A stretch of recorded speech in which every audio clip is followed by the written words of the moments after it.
Good afternoon, everyone. It's a pleasure to be here with you this afternoon on behalf of the ACEC Research Institute to share the insights from our recently completed report, The Role of Artificial Intelligence in the Engineering Industry. This is the first publication in our Firm of the Future series. And to honor this momentous occasion, this is the first time I've ever worn a green suit.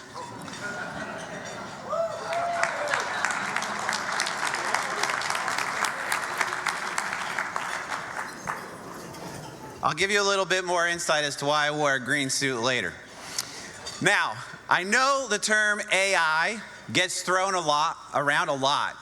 It can mean a lot of different things to a lot of different people. For some, it's a buzzword. For others, it's a source of anxiety. But for those of us in the engineering world, it is becoming much more concrete. It's not about robots taking over the world or sentient machines plotting our downfall. I don't believe that's going to happen anytime soon. It's about tools, powerful, intelligent tools that are already reshaping the way that we plan, design, construct, and manage the infrastructure for our communities. Now let me start by grounding us in a little bit of history. The idea that machines could think is not new. It dates back centuries, even millennia. Philosophers, mathematicians, and visionaries all imagined a day when human reasoning could be replicated by machines. For instance, in Greek mythology, Hephaestus, the god of fire, he's up there. That's exactly how he looked, I'm sure. At least that's what AI told me he looked like, so. He was said to have built mechanical servants to serve him. Now, moving into the Enlightenment, philosophers like René Descartes and Thomas Hobbes explored the notion that human thought could be mechanized. And in the mid-19th century, George Boole developed Boolean algebra, a system of logic that laid the foundation for digital computing. I'm sure all of you remember Boolean algebra. I do, and it was actually quite fun. It was one of the things I enjoyed in school. So by the 1950s, things began to take scientific form. Researchers developed logic-based systems, and early computer programs could play chess, prove mathematical theorems. I never was good at geometry, so I'm glad that we have computers with the theorems. But they also could make simple decisions. And the problem is computing wasn't quite there yet. And so for years after that, it was a lot of slow progress. Then came the explosion of data and computing capacity in the last 2 decades. The rise of machine learning and more recently, generative AI has fundamentally changed the equation. We're no longer imagining what AI might be able to do. We are watching what it can do right now in our firms, in our projects, and for the profession. So what does AI mean for us in the engineering industry? First and foremost, our research shows that it means augmentation, not replacement. I want to be crystal clear about this. AI is not here to take away our jobs. It's here to take away the tedious, time-consuming tasks that keep us from doing our best work. My son graduated from Virginia Tech this past weekend with a degree in aerospace engineering. I don't know how I produced that. I really don't.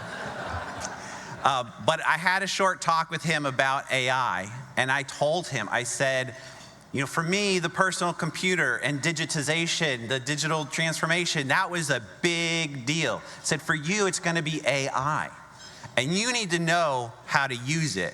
And he really perked up. So AI is here to support junior engineers, helping them contribute faster, making my son more productive for you all.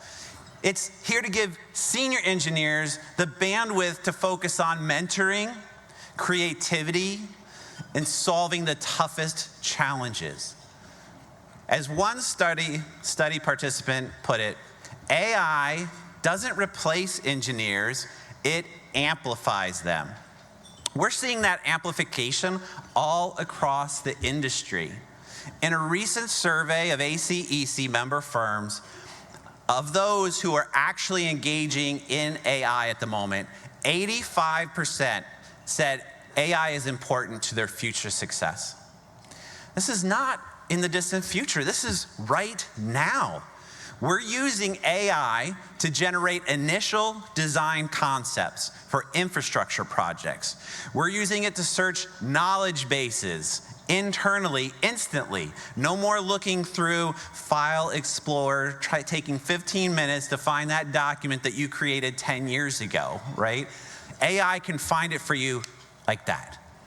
We're using AI to write proposals, review code compliance, and even predict when a bridge might need maintenance before the humans would notice a problem. These are not dreams. These are real use cases. In the report, we detail at least 10 use cases of AI today, and these are producing real results. Our research shows that they're happening all across departments, not just IT, not just innovation, making marketing sales teams and using AI to respond to RFPs. Project managers are using it to plan more accurately. HR is using it to support onboarding functions.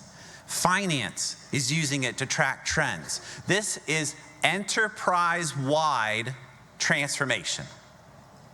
In the interviews we conducted, firm leaders told us that some of the highest ROI came from automating routine reviews and flagging design inconsistencies early in the process. Others highlighted the value of faster, smarter proposals, sometimes completed in hours instead of days or weeks. Several firms said that their AI use has already helped them win new business. But transformation doesn't come without challenges. Many firms are still in the early part of their journey, if they've started it at all. In fact, 57% of firms that have started their AI journey say that they describe themselves as experimenters. They're still testing it. They're just testing the waters.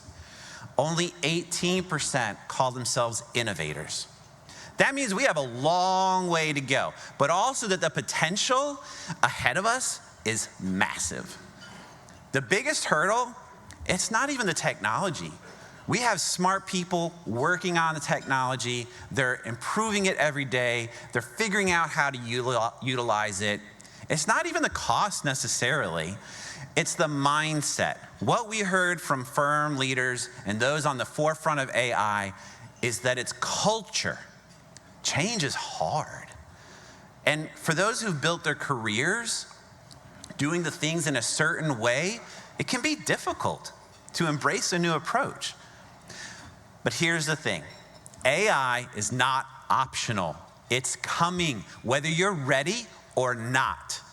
The question is not whether to adopt it, but how to do it responsibly, strategically, and aligning it with our values. And that brings me to the importance of governance. The best firms aren't just deploying AI, they're guiding it. We heard that it's an inside-out strategy, not an outside-in, meaning they're developing it in-house. A lot of folks are taking off-the-shelf black boxes and utilizing it, and that's great. But the best firms, the leading firms, are figuring out how to bring it inside, develop it inside. In fact, 29% of firms already have an AI strategy in place, and another third are in the process of developing one. Now that leaves another 35, 40% who haven't started. But those who have are putting policies in place to protect client data, to avoid bias, and to ensure transparency and accountability. They're developing explainability standards and monitoring tools to prevent these AI hallucinations and also to detect model drift. AI is not perfect. It makes mistakes. For this report, we told AI to pull quotes from the interviews. It made up the quotes. Fortunately, we fixed that in our quality control process. So you still have to watch the AI. These firms, they're measuring return on investment, not just in dollars, but in hours saved and proposals won and people retained. We heard that job satisfaction is going up because of AI. This is what leadership looks like in the age of AI. So let's also talk about what lies ahead. We're all about the future. It's the firm of the future. In interviews with engineering leaders across the country, we heard a powerful vision for the future. AI embedded in every design platform, working alongside of us as a partner in real time.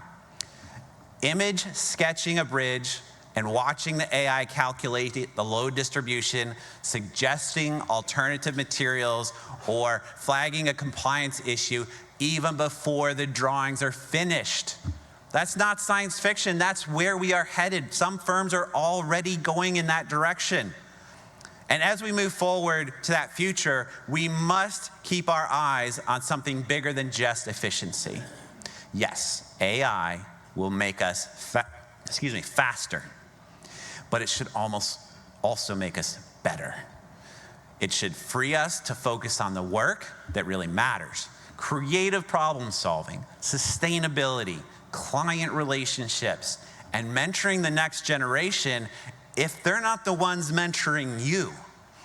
The firms that lead in this space won't be the ones that adopt AI the fastest. They will be the ones who use it most thoughtfully. You must create your strategy first, from the inside out.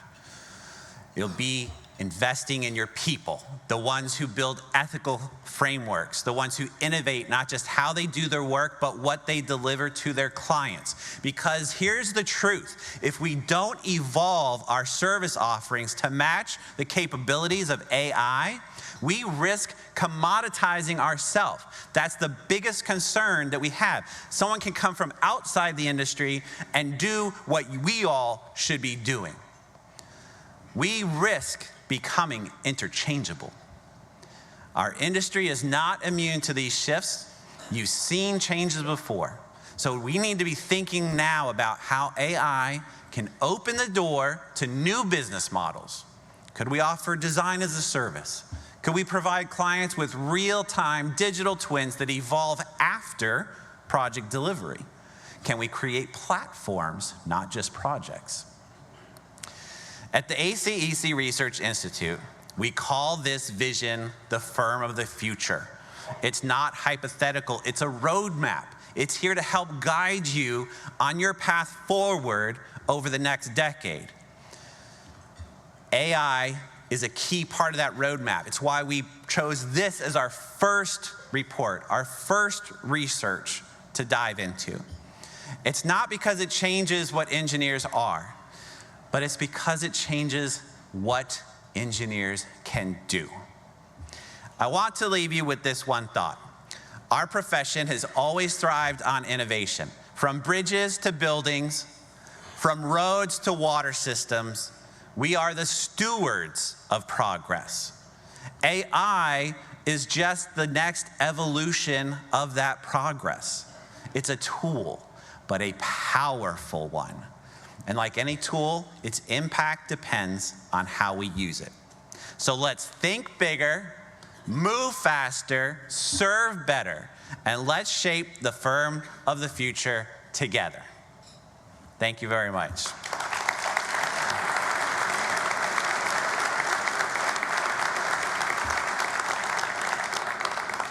I want to take one moment to thank our exclusive strategic partner, BST Global, for providing funding to this project, as well as for the data they provided from their AI and Data Insights 2025 study.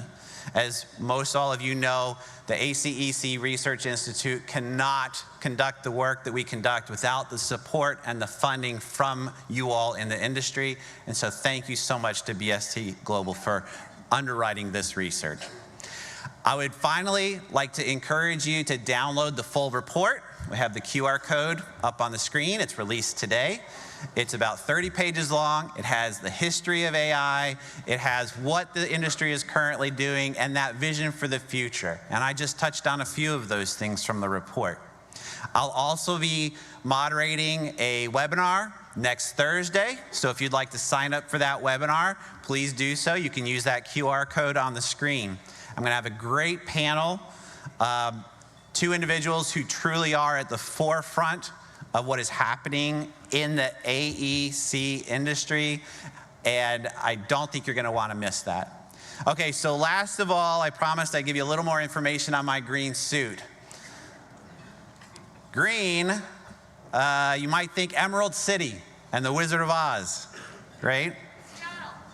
Seattle, there you go. So I obviously am the human who's delivering this keynote. But AI, the machine behind everything, wrote this. And I tweaked it a little bit, of course, and I added in some of my stories. But the green represents the Emerald City and the Great Wizard of Oz. Not that I'm proclaiming to be the Wizard of Oz, not even the Wizard of AI. I'm just the researcher. But again, thank you all very much for your time today. I hope you have a great convention and enjoy the rest of the day.